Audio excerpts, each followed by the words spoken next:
Hi there, you're listening to Flop Culture. This is a podcast all about flops, good, bad, and the ones in between. I'm your host, Fionnuala J. I hope you're really well. Hope you enjoyed last week's episode on Talisa. Hashtag justice for Talisa. Big thank you again to Aaron Twitchen. He will 100% be back, and appreciate all the feedback on it. Great episode, loved it. There's another absolute 10 out of 10 flop coming up, and I'm very excited to talk about it. But first, let's talk about the news. What's been happening this week? Former Disney star Bridget Mendler has launched an outer space communications startup, once again proving that child fame should not be a thing. We should not let children be famous, or we should let them be famous for a while and then we should let them work in STEM, women in STEM, am I right? Bridget Mendler, right, most people will probably know from a Disney Channel show called Good Luck Charlie. It ran from 2010 to 2014. I think she was also in Wizards of Waverly Place. Been in lots of original Disney Channel stuff. Lemonade Mouth is another one. It was a movie. None of these I have seen. I know Bridget Mendler from the studio album Hello, My Name Is, which came out in 2012 and has a song that goes viral once every 6 months on TikTok, and it's called Hurricane, and it's one of the best songs ever because she does like a fake the British accent intro that makes absolutely no sense. It's so bonkers it works. And then it is this absolute slapper of a chorus. Oh, I love it so much. I'm actually going to listen to it immediately after I finish this podcast. But anyway, she hasn't released music since 2017 because she's been busy doing shit with space. You know what I mean? So now she's founded this company based in Los Angeles. It's called Northwood Space. I think she's doing it alongside her husband, Griffin Cleverly, and an engineer, Shariah Luthra. And they made the announcement on Twitter, X, formerly known as Twitter, whatever. They're after receiving $6.3 million in funding. They said, we have our sights on building a data highway between Earth and space. We are designing shared ground infrastructure from first principles to expand access to space. We've a lot of work ahead of us, but that's the fun part. Brilliant. Her commitment to not releasing music, it needs to be studied. You know what I mean?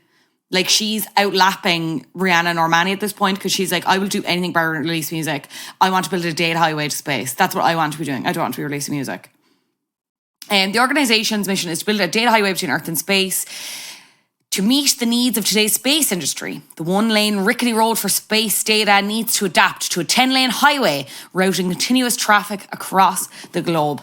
I host a podcast, so I'm not smart enough to understand what any of that means. She's very smart. She graduated from the University of Southern California in 2016, received a master's and doctorate of philosophy from the Massachusetts Institute of Technology in 2020 and 2024, and a doctorate of law from Harvard Law School in 2024. This woman is a genius. And do you know what? Fair play to her. She could be releasing bops, but she said, I'm going to use this big bop brain of mine and I'm going to do something about space. I'm going to make sure I can send texts to space. Brilliant. Good for her. Bridget, if you ever want to come on the podcast, I'm here. I'm definitely going to do a podcast episode on her. This news story this week just put her back in my brain. I love her.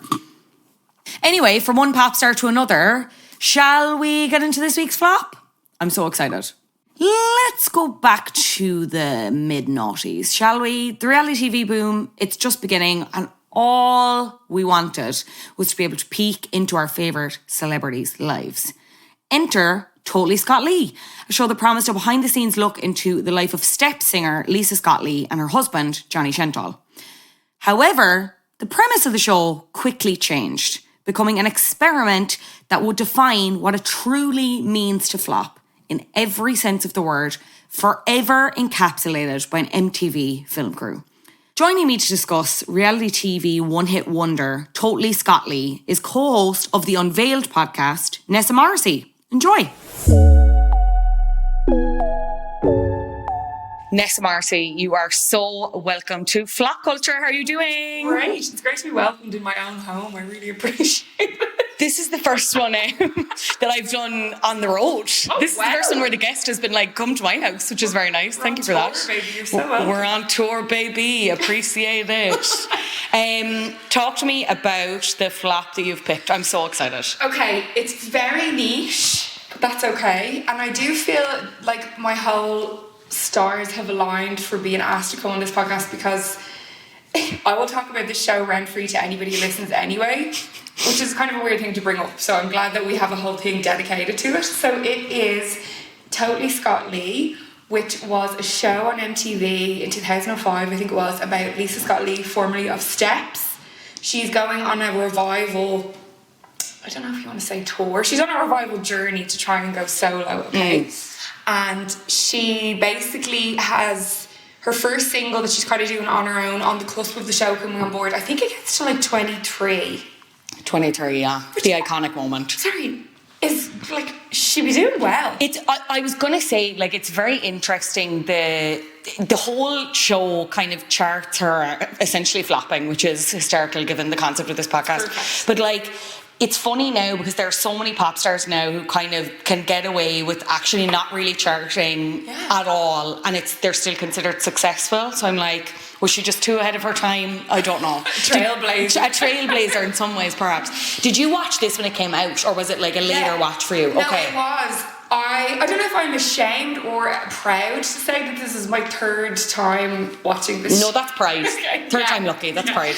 No, I remember watching it in real time, and it was like we were kind of talking about this before the podcast, it was like in that era or time where like shows were just ruthless. Like reality TV was so mean. Like they destroyed the people who it was about. Like today you would never get a fraction of what was aired on that to make it to actual TV. So it was like perfect for a viewer, but like having gone back and watched it as an adult, like it's uncomfortable, especially like as a woman as well, because there's some parts of it that are like, I don't know if it's like on the cusp of problematic, but like it's not great. No, I would agree, because I think the start of it is like, it's absolutely hilarious. Yes. And then as you're watching her kind of unravel towards the end, it is a bit like, you are kind of like, oh, maybe I actually do kind of feel slightly sorry for you. Yeah, there's two elements, because like she's a melt. Like, you know, she is. You're like, oh, Lisa. Very diva behaviour, because obviously she's coming off the huge success of Steps. Were you Steps girly?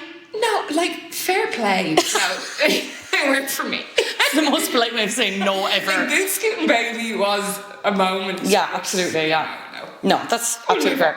But she's coming off the massive success of that, and there's this anticipation that there is going to be like a solo career. So the show is kind of following her a year into the efforts. Yeah. She initially is doing, so I think even before she started releasing solo music, she's initially managing her three younger brothers, including Andy Scott Lee, who's also featured in the show. Yeah, because he's in a group of their own called 3SL. I couldn't remember if it was that or 3LW, but that was, I'm getting a little tired of little promises. Promises.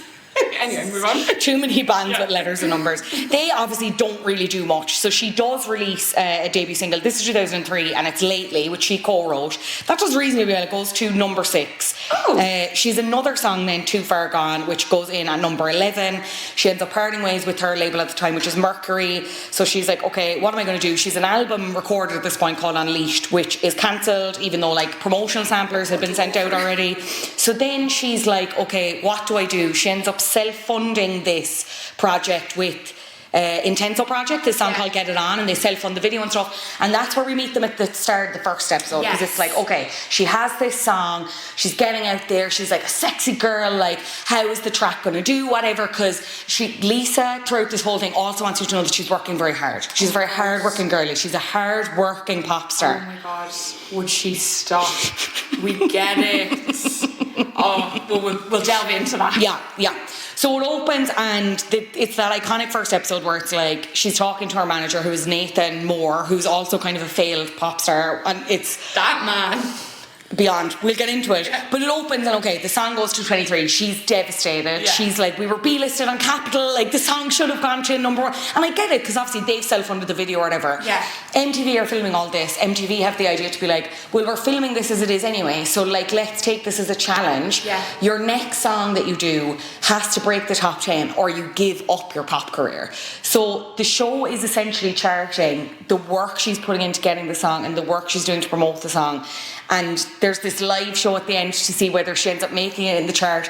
Like, saying it out loud, it would, as you said, it would literally never happen today. No, and like, it's cruel, but like, it's gorgeous to watch. You know what I mean? I feel like, oh god, but you know, yeah, it's the end, by the end part as well. But like you were saying, the figures weren't train wrecks. Like, I know Intenso, I think, was 23, and your man Nathan, the manager, who we'll talk about, he was like, you know, Lisa, like, it's a car crash. And she's like, well, I wouldn't say car crash, Nathan. Like, it's like an iconic clip that's like on TikTok and everything, but like, it's not. You know what I mean? Yeah. So yeah, because it's very interesting, because it's not really like, there aren't a lot of talking heads. It's very much like following them, so you're seeing every angle of it, and you're also seeing, because I don't think you see this with pop stars these days, you don't kind of see them showing their work when they all obviously want to be like number one and they all want to do well.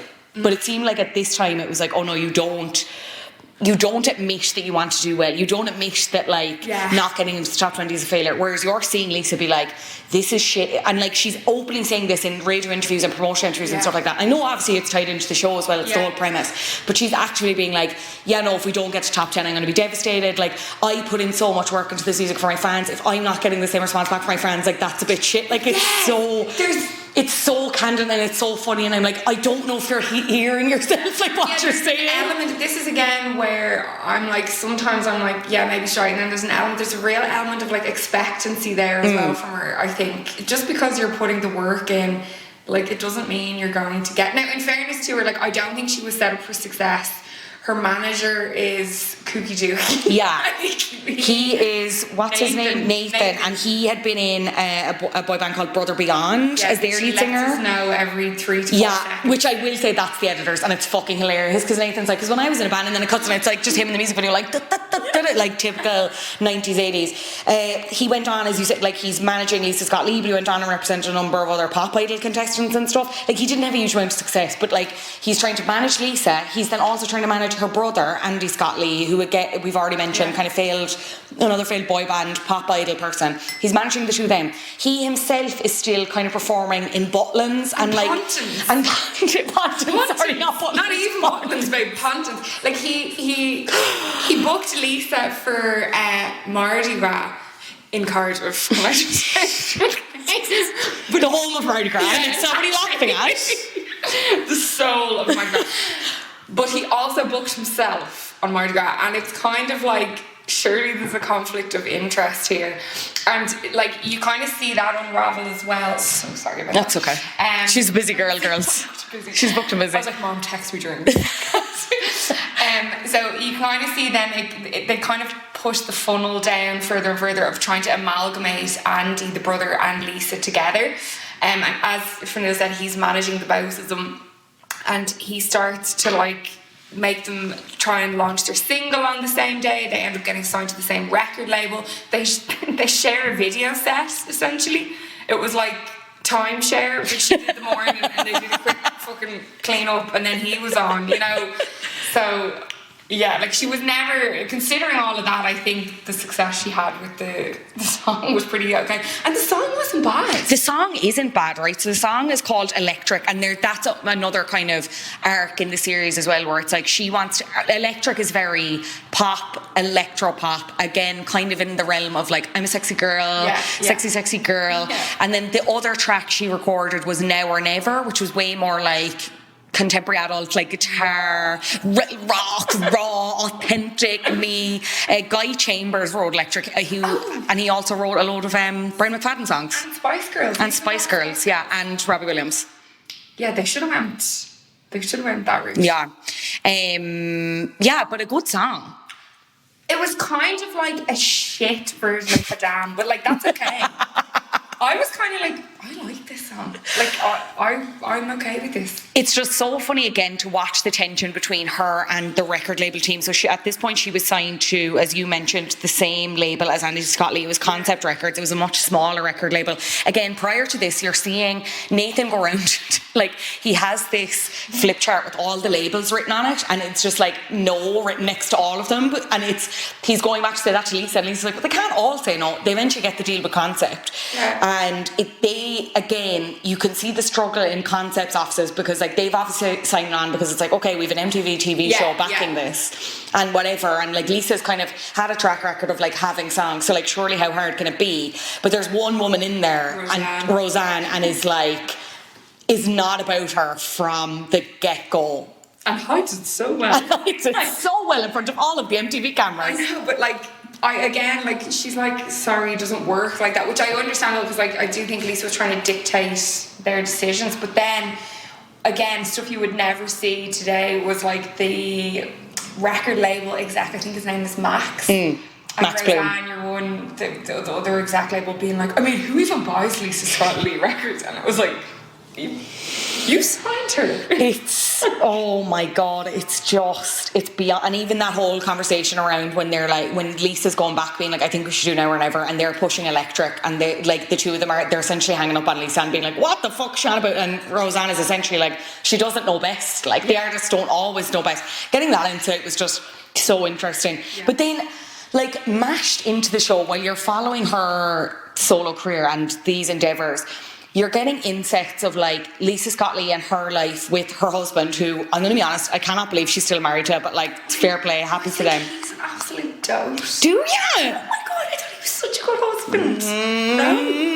I don't know. Andy. No, Johnny. Johnny? Oh no, sorry, Andy's Andy's brother. brother. Fuck's sake. Oh my God, Johnny, yes. This is my specialist subject. Johnny was a member Hearsay as well. So again, sorry, we haven't mentioned, the theme song for the show is essentially like taking the piss out of all the fact that they're all essentially has-beens. Because I think initially they were positioning the show as like kind of the UK's answer to Newlyweds, and it was going to follow Lisa and Johnny because they had obviously just gotten married. But then also you've like Andy shoved in. Andy's going out with Chanel Heaton, who's in Liberty X at the time. Which we have to get into. Like, it's like the pop culture crossovers just keep on going and going and going. And it's like, there's like, for me, there was like two shows essentially. It was like the Lisa Scott Lee career element, but I also was bet into the Andy and Michelle Keaton like element as well. You can definitely tell the family don't love Michelle. Yeah.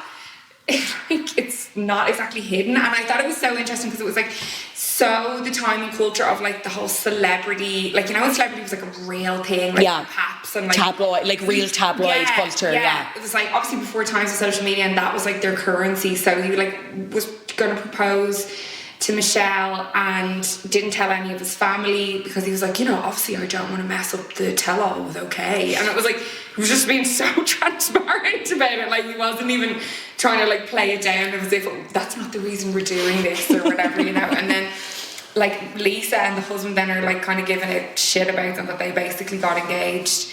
And like Lisa's husband Johnny's like, I mean, like, does he even want to get engaged to her? He's just doing it to make her happy. And she's like, yeah, well, I'd want to keep her happy. I was like, this is gold. It's how they set them up as rivals as well. It's just so mean because again, obviously Michelle is like riding high at this point with Liberty X. Yeah. Again, they're kind of in a similar, they'd just released a song at that time and then ended up going number 4, and this is in tandem with Lisa's having a banger with Electric, trying to going around all of Cardiff to every radio station being like, will you please ring up every member of Steps, which she genuinely does, and it's like, can you please buy a copy? They'll buy it probably. It's absolutely beyond. I loved when it was Michelle's birthday, and again, like Lisa turns up with her 3 friends, absolutely pissed. You're getting this all on camera. They pretend, in inverted commas, to forget the present for Michelle. Yeah.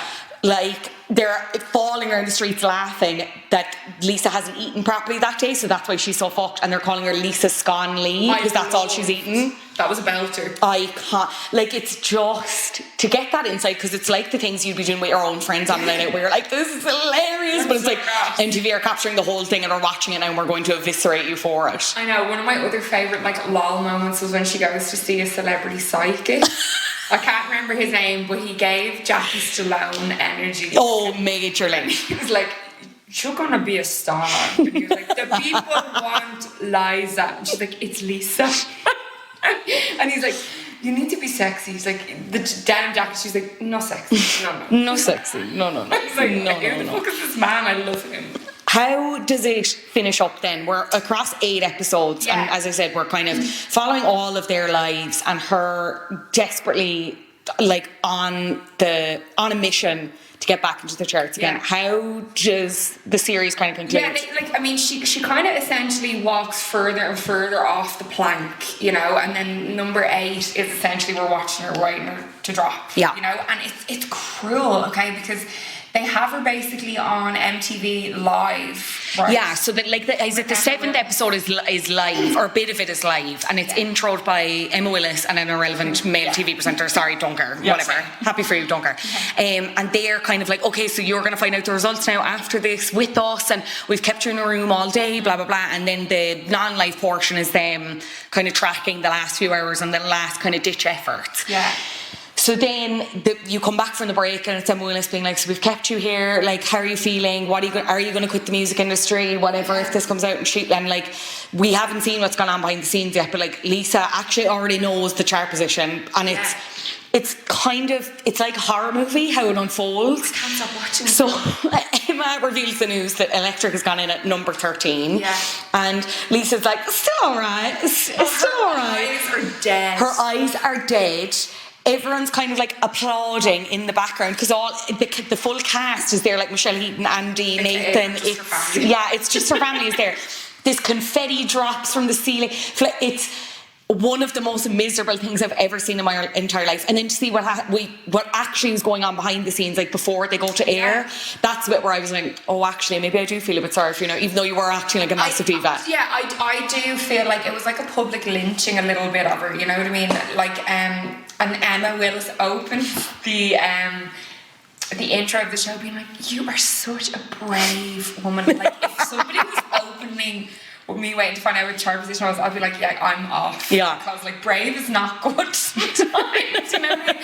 But basically, as you were saying, Fionnuala, like they kind of knew the chart position, and the standoff that you alluded to behind the air off stage was basically finally somebody in her family was like, this is enough, like you're just taking absolute fucking piss out of here at this point, because they wanted Lisa to stand there live on TV while they listed off the top 10 people, which obviously weren't her. I shouldn't laugh, but like it's just insane to even think that anyone was like, it's nuts. Bring it back in a new era. Bring it back, honestly. I love it. I think like the insight you get into their family, like we meet her nan and you get introduced with her nan, and her nan's trying to support her career, and her nan is some absolute fucking cracking one-liners. I can't, like she was like, on the first one, Lisa brings all the shit out, like I don't know, like her magazine cutouts and everything, and she's like to the camera, and he's like, yeah, we hang it up because she likes us to think we take an interest. But like she's so, not the nanny now, Lisa, she craves praise of everything. Like at one point they were talking about Andy's relationship and whether he was going to get engaged. She stops the whole conversation to make everybody praise the flowers she's put in a vase. She's like, sorry, I'm dead into flowering. She's like, oh, I like flowers. I'm like, now honey, you put flowers in a vase, I don't even think you cut the stalks, you know? And then I don't know if you saw the clip where there's a daddy long legs in the kitchen and the dad is like pirouetting around the place trying to kill it, picks up a newspaper and she's like, no dad, that's me on it. And she's like, for God's sake, I look nice in that. And it's just like, you are like an egomaniac. It's beyond. Like, it's funny when you read the Wikipedia page of the show where it says that Lisa and the other cast members had no creative control of the series, and Lisa Scott Lee was unhappy with some of the promotional material, notably the subtitle Desperately Seeking Fame, which like it is a bit rude, but it kind of is. Like, it's the entire consensus of the show. And I know there's an argument, you kind of see her at the end where she's like really struggling with the fact that she has agreed to, you know, I'm going to give up my music career if it doesn't break the top 10. And she's like, I'm really annoyed now because you can see her like performing in like clubs, whatever, and there's about 14 people there and she's like living for it. But then she gets off stage and is like, fuck, like I give up all of this if the song doesn't chart. And I think at that point she's also realised it's probably not going to. Like, and from that perspective I'm like, probably a bit shitty of the TV show, but again at the same time it's like it's such a good concept, like, and at this point it was kind of make or break, so like why not have that over our heads to be like, I know it's so offensive though for somebody to be like, right, okay, if this doesn't do it, you have to give up, you have to stop and leave us alone. But I do feel for me Michelle Keegan is like the undercurrent icon in it. Like she's so gas. Like at one point Andy finally gets a record deal, God love him, and him, Michelle and Nathan, the communal manager essentially for the Scott Lees, go for drinks and they like pop champagne and Michelle's like, oh, I'm welling up, and she's like, not well enough because Andy got a record deal. She's like, I'm welling up because it's Dom Perignon. It's just like, this is perfection. It's when at one point they're shopping as well, and this woman comes up to Michelle Keaton thinking she's Victoria Beckham, but repeatedly mispronounces Victoria Beckham and so keeps saying Victoria Beckenham, and she's seething. And Michelle's like, Michelle's furious. She's like, mad. Same hair extensions, but like mad. Is absolutely rotted. But I do love, like, it's like a cultural study watching things like this as well. I'm obsessed with like the fashion. It's like, I was just about to say, because even to go back to Michelle's birthday, like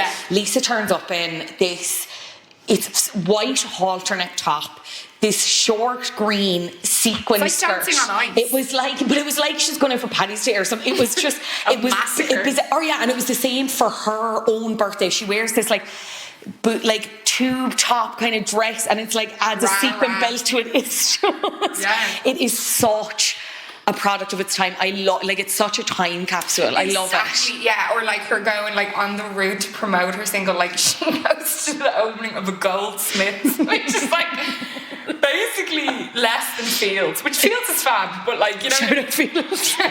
Sponsored by Fields, but like it's just a really random thing in like a shopping centre, and they're like, so like, why are you here today, Lisa? And she's like, well, like, you know, I was asked, so okay. Again, but it's that candidness and absolute lack of media training that it's like, what, you do not say that. Like, we all assume that, but like, don't say it. But I just was in awe of the clothes. Like, there's Von Dutch moving around. There's like the Y2K sunglasses. There's a few gypsy skirts in the mix. A lot of cross chains on the men. It's so like authentic to the time. Yeah. And it's just, I love it. You just reminded me of that scene when she is going to that jeweller's and they're in the shopping centre and they can't find the shop. So she goes up to those machines where you search and it tells you where it is. And she's like, afterwards, she's in awe at this technology. She's like, that's dead handy, that. I can't believe that machine. It's so good at her impression. She's like, God love her. I'm kind of obsessed. Like, could anything have prevented her career from flopping, or was it written in the stars? Like, do you think without the TV show, could it have been a success? Did the TV show contribute? What do you think? Oh my God, Nathan is the flop.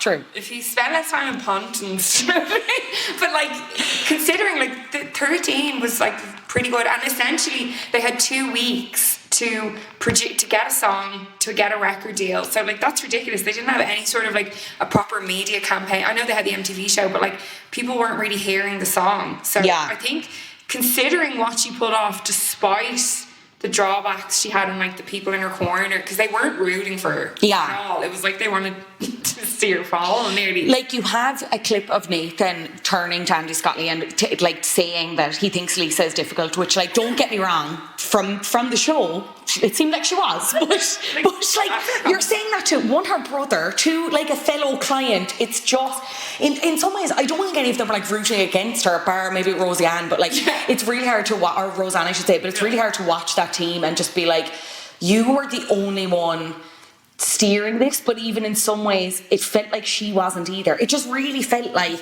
there was no clear identity as to who she was beyond Steps, and I think she struggled with that, but also was like, I don't know how to do anything about it, so we're just going to fling shit at a wall and see. They were all just in a flap the whole time.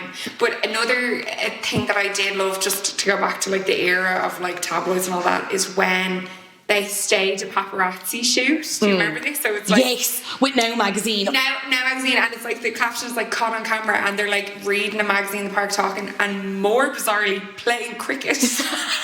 I was like, what in the world? They go on so many bizarre hobbies in the show. At one point, Michelle and Andy are just like playing golf. I was like, what? And having an argument over the fact of whether they're going to get engaged. And Andy's like, can you hold the flag for me? Like, I need a tea. I need a tea because she's absolutely laying into the grass. Hockey and fucking golf. I was going to say golf pitch, whatever it's called. This is not a sports podcast. This is pop culture podcast. We mentioned Nathan. Nathan definitely had other motivations because he's been flat out on the reality TV shows since. He did, I think this was before Totally Scott Lee, but he did a musical revival programme called Hit Me Baby One More Time. After Totally Scott Lee, he appeared on an E4 TV programme called Boys Will Be Girls. I don't know if you remember this. No. This is so unhinged. So it was basically, on Boys Will Be Girls, they made like a boy band, and the goal was, they put together a band of former boy band members, but they had to try and pass themselves off as a girl band. They were called the Honey Traps, slightly problematic. So they started by auditioning male singers who'd all been in bands before, and I think he was one of the coaches. To be managed by Olivier Bazadi and Nathan Moore, ex-lead singer of Brother Beyond. It was only once the final four had been selected that the twist was revealed. They were given the task of trying to pass themselves off as a girl band. One of the four, Martin Humes of JLS, backed out at this point and was not replaced. Oh, stop. Unhinged. Martin. Unhinged. He didn't end up doing it, but it was like 3 other lads who I don't really How remember. did that man keep getting jobs? Truly. Do you know when you look at your career and you're like, why the fuck do I have imposter syndrome? Oh, I was just about to say, I was like, girls, if you're feeling bad about your job or like, I don't know whether to apply for this, just watch Totally Scotty and watch Channel Nathan, absolutely. 2006 then he issued a statement via his website announcing that he had stopped managing acts, RIP to that, and he's continuing to tour as a solo artist, occasionally with Brother Beyond. I think they were reformed at some point in the noughties as well. He was on The Voice in 2015, did not make it through to the second round. He needs to pack it in, honey bun. Yeah, not good. Like, I'm not, well, I am shitting on it, but Pontins, if Pontins is calling, you may, retrain. That's the Field sponsorship gone, that's the Pontins sponsorship gone. Thanks, Nessa, appreciate it. Your brand. Could you ever see them coming back to do something again? Lisa Scott Lee? Yeah. So I'd love a whole gang. I'd love like a little small reunion. I wouldn't need a full series programme following them, but I'd love... Yeah, like what Geordie Shore did, where they rewatched the show and comment. Yeah. I think they should, because I've got questions, But I know, I was looking it up, actually a couple of months ago, because I'm an absolute weirdo, not even research. Yeah, absolutely, yeah. Podcast. But they are in Dubai now, and she's a teacher. Yeah. Like, facilitator education, love that. Well, she kind of gives school teacher energy a little bit. She does, in fairness, yeah. So, good on her. Did you know her and Johnny were on a series of Celeb Air on ITV2? This is my favourite ever. Post show, yeah. So this was 2008. They were both sacked in a double elimination as they abandoned their duties as cabin crew to go clubbing in Ibiza. They went to Eden for 2 hours. Fuck off. She's just gone up in my estimate. I swear to God, if you read any of their Wikipedia pages, it's just the best thing ever. The two of them did Weakest Link Celebrity Couple Special. They were voted off 4th. Brilliant. I did love as well when it was their anniversary and they get dressed up in it reminded me of a Katie Price and Peter Andre's wedding, just bouffant everywhere. But it was white, and it was to go and have dinner in their conservatory. When she's coming downstairs in the wedding dress, I was so confused. I was like, are they not already married? Have I skipped an episode? I did the exact same thing. I was like, oh shit. And then I was like, oh no. And then he puts a garter on in the conservatory. And she's like, I just want to have a love affair with the public. I was like, what in the world? I need to get off my phone. I was like, I need to focus on this more. It's so bizarre. Is there any other celebrity or musical kind of family that you'd love to get the Totally Scott Lee treatment? But it would be this kind of open, and it wouldn't be controlled or produced. The way all the music documentaries now are so controlled or produced. It would be as fly on the wall, as invasive, probably as mean as Totally Scott Lee. Who would you love to see get that treatment? I will not rest until I find out what happened in the elevator with Solange and Beyonce. So fair. I will not rest. So fair. And I think it's going to be Blue Ivy who's going to tell us. Yeah. So that is one I would love to see, because I just say Beyonce is an absolute bollocks, and I just would love to see. I would just love to see it all. Just get into. Just give me the gossip, give me the deets, let me just deconstruct it in my mind and kind of piece it all together. Yeah. What would yours be? God, probably Beyonce, or I know they've kind of already done it, but to do it modern day, I'd love to see Jessica and Ashley Simpson, but gearing up for their own comebacks and kind of charting that. You know what I mean? Ashley Simpson never revived from the mime. No. I just think people didn't like her. Yeah. Do you remember then she was on Punk'd? Do you remember that episode? No, I don't think so. So she was on Punk'd just after that scandal happened, and she basically broke something in a shop, but she's got on camera being to her friend, you have to take the fall for me here, this cannot be me. And it was just oh yeah, no, you're definitely not coming back. I really wish she'd do Real Housewives of Beverly Hills, because she hangs out with some of them, but she won't. She's too private. Hey, Ashley, yeah. Did you ever read Jessica Simpson's autobiography? I've listened to a podcast about it. Does that count? You probably get the synopsis. It's incredible. Yeah. I didn't know she was so rich. Yeah. Mad. She's one of kind of the first the best celebrity who kind of capitalised off the coming up with brands and being an influencer, Yeah. I'm obsessed with them. Yeah, obsessed. and it really solidifies how much of a weirdo John Mayer is. Yeah. Would Not great. Listening to that, folks. Not a great fella. No. It's been such a pleasure. We've kind of given away the whole thing, but even that's kind of the point of the podcast. But also, I'd love you to, for anyone who hasn't watched and is maybe coming to this podcast first, why should they watch Totally Scott Lee? Oh my God, it's such a journey, okay? It's so ruthless, it's so real.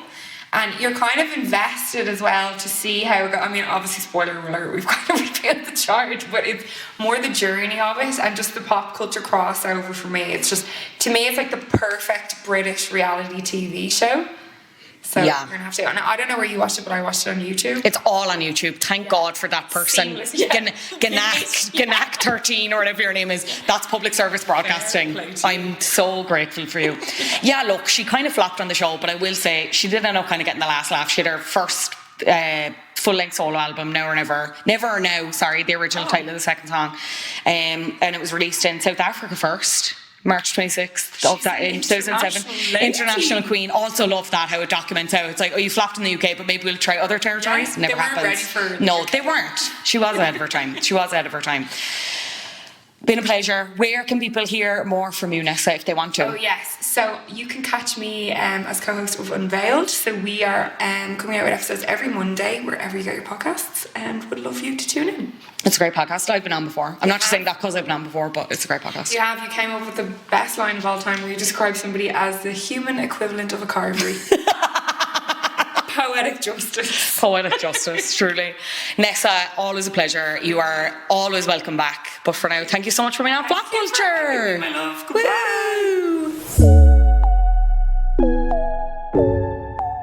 Thank you to Nessa. I'm going to leave all of her links in the show notes. And as I mentioned, she co-hosts the podcast Unveiled with Niamh Cullen, which you can get on Go Loud or wherever you get podcasts. Totally Scott Lee is available to watch in full on YouTube.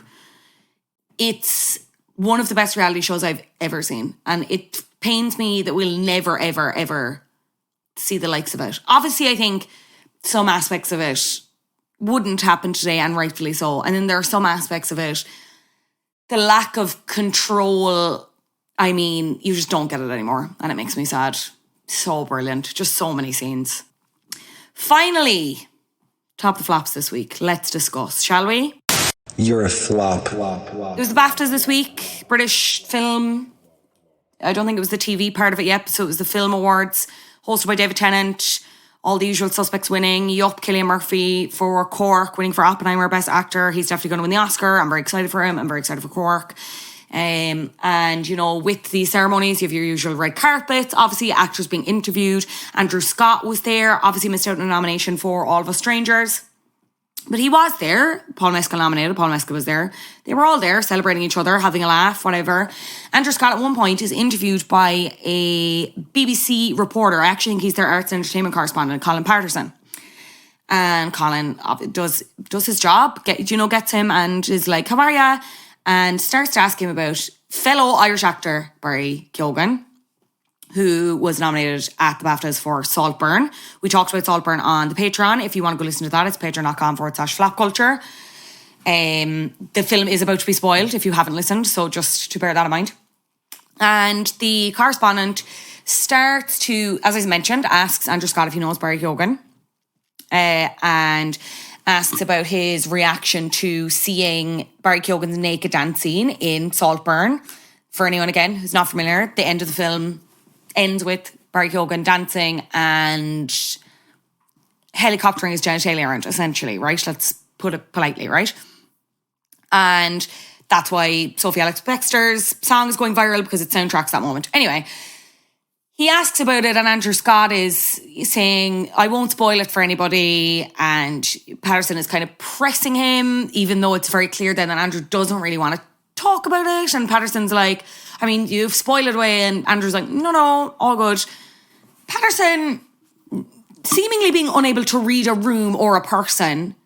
I can't fathom it. But anyway, he continues and he's like, there was a lot of talk about prosthetics. How well do you know him? And kind of asking about prosthetics in general, because again, Barry Keoghan did not use the prosthetic. So what you're seeing on screen is Barry Keoghan's. He's asking Andrew Scott this, right? Andrew Scott shakes his head, leaves the conversation. Patterson finishes by saying, too much, which I believe was in jest. But this is a film that Andrew Scott is not in. It's a film that he's not there to promote. I think it's actually more significant that Andrew Scott is there to promote All of Us Strangers, a film in which he leads and is very, very, very strong in. A film that is about a gay relationship that we're only just starting to see these kind of stories play out on screen, right? An unbelievably frustrating situation. And I just cannot fathom Patterson's thought process. And there's a lot of discussions around the fact that, like, I'd wonder if and I'm open to correction on this, maybe he did have time with Paul Mescal, maybe asked him the same thing. As far as I'm aware, I don't think so, because we're not seeing these kind of same viral moments coming out of that interview, if that's the case. Why? And I get it, they're two Irish actors, they definitely know each other, the Irish industry is famously very supportive, and especially these three men at this particular time, all having this kind of surge in their careers, they're very vocally supportive of each other. A weird line of questioning, and you'd have to wonder why specifically at Andrew Scott. And there's a question as to whether, did Patterson think it was appropriate because Andrew Scott is gay? Let's ask him about Willies. You know what I mean? You obviously can't see, but I'm rubbing my face in frustration. I really can't understand that thought process, and it was just very frustrating. It's an impossible clip to watch from Andrew's perspective, especially as someone, like, we were at the premiere for All of Us Strangers, and to see Andrew get visibly emotional talking about this, All of Us Strangers, this film, and about how we're seeing these stories play out on screen when, I mean, like, less than 30 years ago or whatever, it was illegal to hold someone's hand in the street if you were gay. You know what I mean? It's just all a bit pathetic. And I'd say something now, if there was a thing about prosthetics being used of All of Us Strangers, as far as I'm aware, there isn't. You know, there's no even tenuous link. And it seems like it was just asked for shock value. And I know some people were arguing Fionnuala Spector was asked about the scene. I can kind of understand the thought process there, because her song is specifically used to soundtrack that scene. She's intimately aware of it. I think personally there are more interesting questions to ask than asking about other people's bits and bobs, even for Fionnuala Spector. But I don't know. There's been a huge, people are calling on him to apologise, whatever. I'm not sure if he will. I mean, we'll see. Watch this space. But I did see, it's kind of brought up this other conversation that I'm seeing play out now on social media as well. Someone had written online about this specific interview moment, saying, social media has ruined us. The need to go viral from red carpet interviews is destroying them. And I wanted to put that to you, listeners. What do you think of that statement? Because I kind of agree. I see this, now I will say, I see this kind of criticism levelled at, I'm seeing it levelled more at the likes of Amelia de Molenberg, who does Chicken Shop Date, recently announced as the red carpet correspondent for the Oscars. I'm pretty sure that's her title. She's going to be at the Oscars in some capacity anyway. Seeing a lot of things come up around that. And like, look, I think those type of interviews and those type of questions, absolutely time and a place, because these type of interviews and these type of questions came about because interviews were getting too self-serious. You know, the actors were they were getting bored of answering the same questions. These kind of cookie cutter copy and paste questions where they either weren't allowed to kind of think about things or have fun, right? So the Amelia de Molenbergs, the Chicken Shop Dates, the stuff like that, these viral fun moments were born out of a need for them. But I do also think there needs to be balance. Like, I'm happy for Amelia to be there and do her thing and get the clips and have fun with the celebrities, because you're seeing them in new lights. And often you are getting different insights into how they work, or like behind the scenes, you know, tidbits or whatever. You do get that, as well as kind of the fun, jokey stuff. And I think they're as worthy as the nitty gritty, we're getting into the art, we're talking about the art, guys, you know, those kind of questions. But there has to be a balance. Like, you can have 50% of the interview be, you know, we're talking about this, and then the last 50%, now we're having fun, or 75-25. Or if you want to weight it another way, you know what I mean? Like, it can be 25% serious, 75% fun, you know? But fun doesn't mean fucking stupid. Like, and it goes back to this, I just can't. From my perspective, if I was prepping to interview Andrew Scott, the only question I'd be asking him about Barry would be, why do you think we're producing so many good talents at the minute? Which again, is that a great question? In hindsight, no. We're learning on the job, girls. We're working this out as we go, right? But that's still a better question than what did you think of what did you make of that scene? Gas, isn't it? What do you want that person to say in response? I don't know. Also, the Saltburn discourse is dead. We need to be talking about something else now, okay? This is how far we've moved past it. I don't know. What do you guys think? You're always very good at coming back with feedback on these stories, so we're very interested to hear. It's flopculture_pod on Instagram. I'm always reading your messages there. Or if you want to go longer, tell flopculture@gmail.com. Can read some in next week's episode. Sorry, was I on the rant there? It's been a while since you've had a rant. Anyway, thank you so much for listening, as always. Or if it's your first time, so happy to have you. Much appreciated. I already mentioned we're on social media and I mentioned Instagram. We're on TikTok as well. It's the same name. It's @flopculture_pod. I would love some ratings. 5-star or 4-star. You know what? You can't be greedy in this cost of living crisis. Wherever you're listening, if you leave a review on Apple Podcasts and your nickname, I'll recommend a Pop or Flop to you next week's episode. And I mentioned we're on Patreon, patreon.com/flopculture. You get minimum 2 bonus episodes a month, but it's usually more.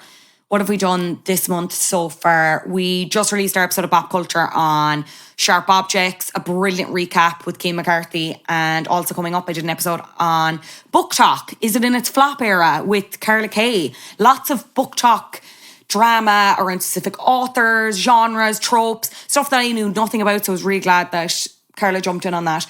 If it's not out by the time this episode is out, it will be out very soon. You also get the episodes ad-free, early access. I just hit my laptop, sorry.